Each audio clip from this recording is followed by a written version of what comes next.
বিশ্ব রাজনীতিতে greater thought নামে একটি ধারণা বহু বছর ধরে আলোচনার সৃষ্টি করে আসছে। গ্রেটার থট মূলত একটি রাজনৈতিক ও ভৌগোলিক ধারণা বা মতামত, যা কোনো দেশের ভবিষ্যৎ সম্প্রসারণ, আধিপত্য বা প্রভাব বিস্তারের উচ্চাকাঙ্ক্ষা নির্দেশ করে। বলতে গেলে এটি হলো বড় পরিকল্পনা, যা ওই দেশকে তার সীমান্তের বাইরে বৃহত্তর ভূরাজনৈতিক, অর্থনৈতিক ও সাংস্কৃতিক প্রভাব বিস্তারের দিকে পরিচালিত করে। বর্তমান বিশ্ব রাজনীতিতে তিন দেশের এই গ্রেটার থট পরিকল্পনা আলোচনায়। দক্ষিণ এশিয়ায় ভারতের অখণ্ড ভারত কিংবা গ্রেটার ইন্ডিয়া মতবাদ, মধ্যপ্রাচ্যের গ্রেটার ইসরায়েল এবং উত্তর আমেরিকার গ্রেট আমেরিকান থট। বিশ্ব রাজনীতি ও ষড়যন্ত্র তত্ত্ববিদদের মতে এই তিন দেশই তাদের গ্রেটার থট বাস্তবায়নে কাজ করে যাচ্ছে। উন্নত মানের কাঁচামাল, আরআইএল অ্যাঙ্গেল এন্ড চ্যানেল। এখন কাঠের দিন শেষ, আরআইএল এর বাংলাদেশ। দক্ষিণ এশিয়ায় একসময় ভারত, পাকিস্তান, নেপাল, বাংলাদেশ, শ্রীলঙ্কা, ভুটান, আফগানিস্তান একসঙ্গেই ছিল। পরে ধীরে ধীরে গোটা অঞ্চল ভেঙে আলাদা আলাদা রাষ্ট্রে পরিণত হয়। বর্তমানে এই অঞ্চলে ভারতই সবচেয়ে বড় ভূখণ্ডের মালিক। তবে দেশটির বিরুদ্ধে প্রতিবেশী দেশগুলোর অভিযোগ দীর্ঘদিনের যে নয়াদিল্লি এসব দেশের অভ্যন্তরীণ রাজনীতিতে প্রভাব বিস্তার করে আসছে। এদিকে ভারতের কট্টর হিন্দুত্ববাদী সংগঠন আরএসএস ও হিন্দু মহাসভার বিরুদ্ধে অভিযোগ রয়েছে, তারা এসব দেশকে পুনরায় ভারতের অংশ বানাতে গোপনে ষড়যন্ত্রমূলক কাজে লিপ্ত রয়েছে। এ অভিযোগ রয়েছে এই দেশগুলোতে গোপনে সাম্প্রদায়িক দাঙ্গা লাগাতেও এরা ভূমিকা পালন করে। এছাড়া ভারতের মুসলমান সহ অন্যান্য সংখ্যালঘুদেরও নির্যাতন এবং তাদের ধর্মীয় প্রতিষ্ঠান ভেঙে ফেলে দখলের অভিযোগ রয়েছে এই সংগঠনটির বিরুদ্ধে, যার স্পষ্ট উদাহরণ বাবরি মসজিদ। আরএসএস সরাসরি রাজনীতিতে অংশ না নিলেও এর সাথে ঘনিষ্ঠ সম্পর্ক রয়েছে ভারতের ক্ষমতাসীন রাজনৈতিক দল বিজেপির বহু শীর্ষ নেতা, এমনকি ভারতের বর্তমান প্রধানমন্ত্রী নরেন্দ্র মোদী তরুণ বয়সে আরএসএস এর সদস্য ছিলেন এবং বিজেপির অনেক নেতাদের মুখে এ অখণ্ড ভারত প্রতিষ্ঠার কথা প্রায়ই শোনা যায়। মধ্যপ্রাচ্যের দেশ ইসরায়েল বর্তমানে বিশ্ব রাজনীতিতে আলোচনার কেন্দ্রে। ফিলিস্তিনের ভূখণ্ড দখল করা এই রাষ্ট্রের বিরুদ্ধে অভিযোগ রয়েছে পুরো ফিলিস্তিনকে দখলে নেওয়ার মিশনে নেমেছে তারা। হামাসকে নির্মূলের নামে গাজাকে ধ্বংসস্তূপ বানানো তার স্পষ্ট উদাহরণ বলে মনে করেন বিশ্লেষকরা। এদিকে শুধু ফিলিস্তিন নয়, সমানতালে সিরিয়া ও লেবাননেও আগ্রাসন অব্যাহত রেখেছে এই দেশটি। বিশ্লেষকদের মতে এসব দেশের ভূখণ্ড দখল করাই ইসরায়েলের মূল লক্ষ্য। মূলত বর্তমান ইসরায়েল, প্যালেস্টাইন এবং জর্ডান সহ আশেপাশের অঞ্চলগুলোকে প্রমিসড ল্যান্ড বা প্রতিশ্রুত ভূমি হিসেবে দেখে ইহুদিরা। তারা বিশ্বাস করে এই অঞ্চলগুলো একসময় আবার তাদের অংশ হয়ে যাবে। প্রমিসড ল্যান্ডের এই ধারণা তাদের ধর্মীয় গ্রন্থে উল্লেখ আছে। বিশ্লেষকরা বলছেন, ইসরায়েলের এই পরিকল্পনা বাস্তবায়নের পথে বর্তমানে সবচেয়ে বড় বাধা হচ্ছে ইরান এবং তুরস্ক। আর তাই বর্তমান ইরানকে দুর্বল করতে আগ্রাসন চালাচ্ছে তেল আবিব। আর ইরানে সফল হলে ইসরায়েলের পরবর্তী গন্তব্য হবে তুরস্ক। সম্প্রতি এক বক্তব্যে ইসরায়েলের সাবেক প্রধানমন্ত্রী নাফতালি বেনেট স্পষ্ট বলেছেন, 2036 সালের মধ্যে তুরস্কের পরিণতিও হবে ইরানের মতো। এদিকে মধ্যপ্রাচ্যে ইসরায়েলের সকল প্রকার কর্মকাণ্ডে সরাসরি সমর্থন দিচ্ছে যুক্তরাষ্ট্র। ভারত ইসরায়েলের পাশাপাশি ডোনাল্ড ট্রাম্পের শাসনামলে গ্রেট আমেরিকান থটও জোরালো হচ্ছে। দ্বিতীয় মেয়াদে মেক আমেরিকা গ্রেট অ্যাগেইন স্লোগানকে রাজনৈতিক স্লোগান হিসেবে সামনে আনলেও ট্রাম্পের কার্যকলাপে মূল লক্ষ্য যে আমেরিকার আয়তন বাড়ানো সেটা স্পষ্ট। ক্ষমতায় এসেই আমেরিকার আয়তন বাড়াতেই প্রকাশ্যে বক্তব্য দিয়েছেন ডোনাল্ড ট্রাম্প। আমেরিকার অংশ হয়ে যেতে কানাডাকেও প্রস্তাব দিয়েছিলেন ট্রাম্প। এদিকে পানামা খাল এবং গ্রিনল্যান্ড দখলে ট্রাম্পের তৎপরতা এই উদ্দেশ্যকে পরিষ্কার করে তুলছে। সম্প্রতি ভেনেজুয়েলায় আক্রমণ চালিয়ে প্রেসিডেন্ট নিকোলাস মাদুরোকে গ্রেপ্তারের ঘটনা এবং দেশটির নিয়ন্ত্রণে নেওয়াও এর বড় উদাহরণ।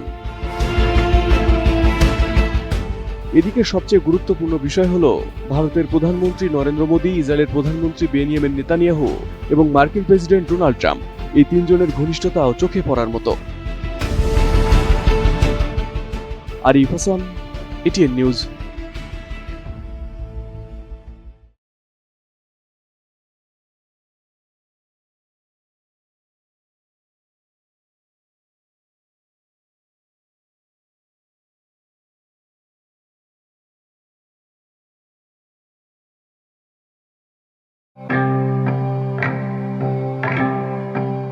নবী মুসার কাহিনী ইসলাম, ইহুদি ও খ্রিস্টান তিন ধর্মেই গুরুত্বের সাথে বর্ণনা করা হয়েছে।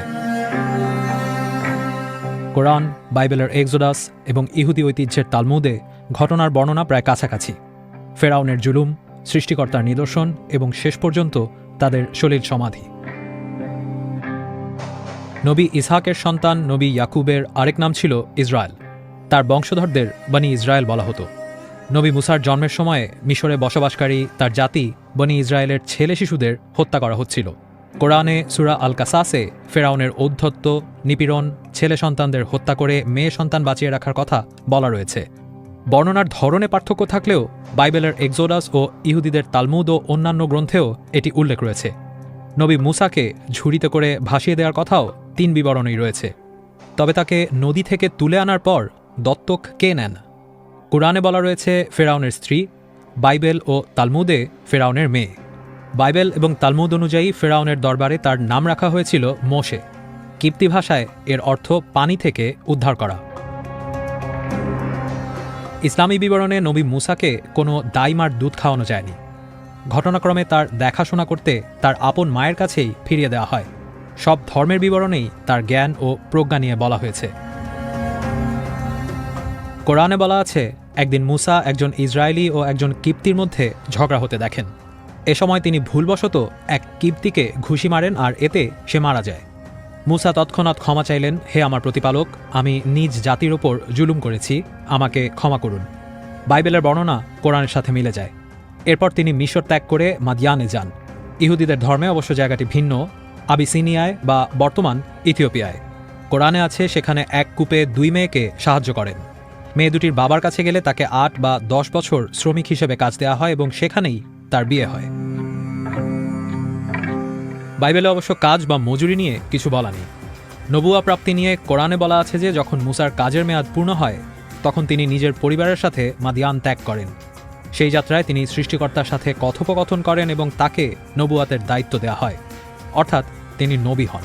বাইবেলের বিবরণে শ্বশুরের ভেড়া চড়াতে মরুভূমির আরেক প্রান্তে যান তিনি এবং সেখানে হোরেব পাহাড়ে তাকে নবীর দায়িত্ব দেওয়া হয় এবং মিশরে ফেরার নির্দেশ দেওয়া হয়। বাইবেল ও তালমুদ দুটিতেই বলা আছে পূর্ববর্তী ফেরাউনের মৃত্যুর পর মিশরে এক নতুন ফেরাউন শাসন করছিলেন।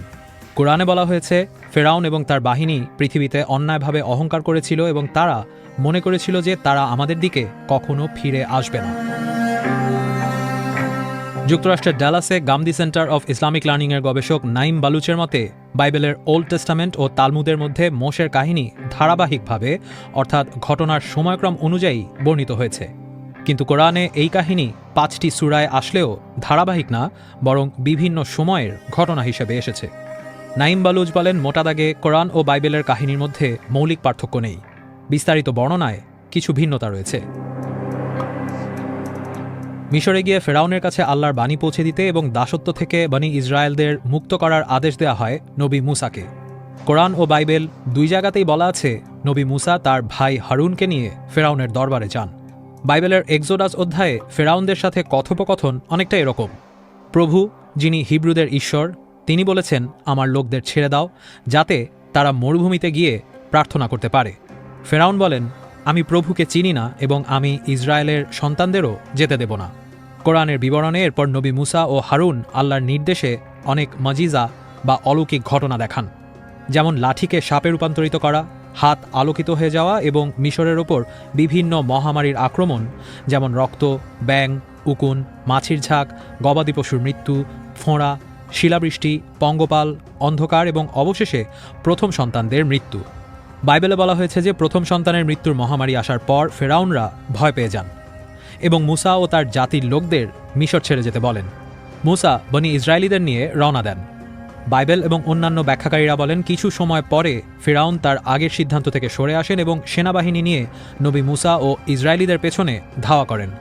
বাইবেল অনুযায়ী তারা লোহিত সাগরের তীরে পৌঁছালে নবী মূসা লাঠি দিয়ে সমুদ্রে আঘাত করেন এবং সমুদ্র চিরে 2 ভাগ হয়ে যায়। বনি ইসরায়েলরা শুকনো মাটির ওপর দিয়ে সমুদ্র পার হয়ে যান। কোরআনেও একই ঘটনা বলা হয়েছে। ফেরাউন ও তার সৈন্যরাও তাদের পেছনে পেছনে সমুদ্রে প্রবেশ করে, কিন্তু বনি ইসরায়েলরা সমুদ্র পার হওয়ার পর সমুদ্র এক হয়ে যায় এবং সেখানে আবার পানি ফিরে আসে। এতে ফেরাউন ও তার সমস্ত সেনাবাহিনী ডুবে যায়। তালমুদে এই ঘটনা আরও বিশদভাবে বর্ণিত রয়েছে। কোরআনের সূরা কাসাসে বলা হয়েছে, অবশেষে আমরা তাকে অর্থাৎ ফেরাউনকে এবং তার বাহিনীকে ধরলাম এবং তাদের সমুদ্রে নিক্ষেপ করলাম। সুতরাং দেখো জালিমদের পরিণাম কি হয়েছে, এবং আল্লাহ তার মরদেহ সংরক্ষণ করেছেন। সূরা ইউনুসে বলা হয়েছে, হে ফেরাউন, আজ আমরা তোমার প্রাণহীন দেহ সংরক্ষণ করব যাতে তুমি তোমার পরবর্তী জাতির জন্য একটি নিদর্শন হয়ে থাকতে পারো।